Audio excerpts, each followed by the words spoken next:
В детском оздоровительном лагере «Кыскил» началась третья профильная смена «Единство, творчество, инициатива». С подробностями о ней материал наших корреспондентов.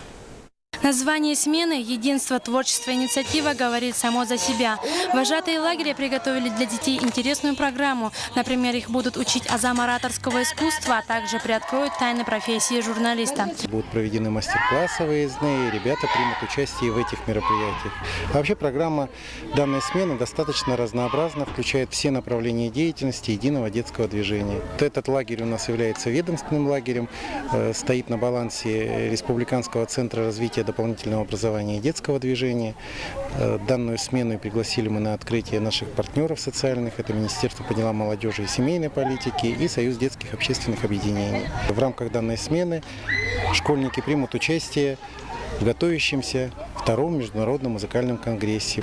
Отметим, что каждая смена имеет свою направленность. Организаторы третьей смены сделают акцент на гражданско-патриотическое воспитание. Это образовательные программы «Я лидер», «Наследники Победы» и «Юный журналист». Как попали на смену, рассказывают сами дети. Я приехала сюда в Кыскил, выиграв путевку в республиканском конкурсе. Я пришла на смену журналистам и хотела бы узнать что-нибудь о работе журналиста. Я выиграла путевку сюда, отдохнув в Сосновом Бору, выиграв путевку, став лучшим командиром детского педагогического отряда. Желаю от этой смены положительных эмоций и много новых друзей.